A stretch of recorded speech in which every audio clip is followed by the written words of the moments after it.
இன்றைக்கி இருக்கிறது வந்து தோஷி லேண்ட் ஸ்டீஃபன் அப்படின்ற ஒரு ஃப்ளாட்டில் இருக்கும். இது வந்து சேத்பட்டில் இருக்குது. இங்கே பார்த்தீங்கன்னா மொத்தம் 36 ஃப்ளாட் இருக்குது. இங்கே என்ன ப்ராப்ளம் அப்படின்னு பார்த்தீங்கன்னா தண்ணியில் வந்து அயன் இருக்குது, இரும்பு இருக்குது. ஸோ இந்த இரும்பு வந்து ரொம்ப ப்ரௌன் கலராக இருக்கிறனால இங்கே இருக்கவங்க எல்லாம் யூஸ் பண்ண முடியாமல் இருந்தாங்க. இந்த என்டையர் 36 ஃப்ளாட்ஸுக்கு பார்த்தோம்னா நம்ம வந்து ஒரு கம்ப்ளீட் சிங்கிள் பாயிண்ட் சொல்யூஷன் ஒன்று கொடுத்துருக்கோம். இங்கே என்ன ஆகுதுன்னா இங்கே கீழே நீங்கள் இப்போ பார்க்குறது இதுதான் வந்து சம்ப். இது இப்போ நான் திறக்க முடியல. இதுதான் வந்து ஒரு 100 KLD டேங்க். இது ஒரு 1 lakh லிட்டர் டேங்க் இருக்குது. இதில் எல்லா போர்வெல் தண்ணியும் வந்து இதில் வந்து கனெக்ட் ஆகிடுது. இதில் வந்து கரெக்டாக இது வந்து நம்ம ரா வாட்டர் சம்ப் அப்படின்னு சொல்கிறோம். ஸோ எல்லாமே வந்து கலெக்ட் ஆகிற சம்ப். தென் அப்புறம் அதுலேருந்து ட்ரீட்டட் ஆகி வர தண்ணி வந்து இந்த கார் பார்க் ஏரியாவில் ரெண்டாவது இன்னொரு சம்ப் இருக்குது. இந்த சம்பில் வந்து விழுதுருது.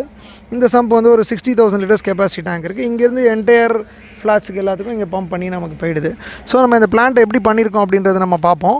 இந்த பிளான்ட்டை பார்த்தீங்கன்னா ஃபஸ்ட்டு நம்ம இந்த ரா வாட்டர் சம்ப்லேருந்து என்ன ஆகுதுன்னா தண்ணி வந்து இந்த ஃபஸ்ட்டு ஃபில்ட்ரேஷன் சிலிண்டருக்குள்ளே போகுது. இந்த ஃபஸ்ட்டு ஃபில்ட்ரேஷன் சிலிண்டர்லேருந்து அயன் ரிமூவல் பிளான்ட் இதுலேருந்து செகண்ட் ஃபில்ட்ரேஷன் சிலிண்டருக்கு போகுது. அதுவும் அயன் ரிமூவல் பிளான்ட் தான். அதுக்கப்புறம் ஃபைனலாக பார்த்தீங்கன்னா வாட்டர் சாஃப்ட்னிங் பிளான்ட்னு ஒரு பிளான்ட் இருக்குது. அதுக்குள்ளே போகுது. அதுலேருந்து உங்களுக்கு என்டையராக ட்ரீட் ஆகி ஃபைனலாக வர சாஃப்ட் வாட்டர் வந்து அங்கே ட்ரீட்டட் வாட்டர் சம்ப்னு ஒன்று காமிச்சோம் இல்லையா, அதில் போய் விழுந்துருது. அங்கேருந்து என்டையர் ஃப்ளாட்ஸுக்கு டிஸ்ட்ரிபியூட் ஆகிடுது. அதுக்கு முன்னாடி இப்போ நீங்கள் பார்த்தீங்கன்னா இங்கே ஒரு ப்ளோயர் ஒன்று இருக்குது. இந்த ப்ளோயரோட பைப் ஒன்று கீழே போகுது. இது என்ன பண்ணுது அப்படின்னா நம்ம அயனை வந்து ஏரேஷன் பண்ணோம். ஸோ நம்ம இந்த சம்புக்குள்ளே பார்த்தீங்கன்னா சம்புக்கு அடியில் இருக்குது. அந்த வீடியோ நான் உங்களுக்கு லாஸ்ட்டாக கிளிப்பிங்கில் காட்டுறேன் இடையில. ஸோ அதில் வந்து ஏரேஷன் பண்ணிவிட்டு அதுக்கப்புறமா நம்ம வந்து அயனை செட்டில் பண்ண வச்சுட்டு அதுக்கப்புறமா தான் நம்ம வந்து இந்த ஃபில்ட்ரேஷன் சிண்டர்ஸ்குள்ளே நம்ம புஷ் பண்ணுறோம். அதுக்கப்புறம் ஃபைனலாக வர வாட்டர் அவுட்புட் குவாலிட்டி உங்களுக்கு கிறிஸ்டல் கிளியராக என்டையர் ஃப்ளாட்ஸுக்கு எல்லாருக்கும் போய்ட்டு இதான் வர ரா வாட்டர் நீங்கள் பார்க்குறது இந்த கிளாஸில் இருக்கிறது. அதுக்கப்புறம் நம்ம ட்ரீட்மெண்ட் பண்ண வாட்டர் வந்து இந்த வாட்டர் இது பார்த்தீங்களா எவ்வளோ கிறிஸ்டல் கிளியராக இருக்குது, நீங்களே பார்க்கலாம்.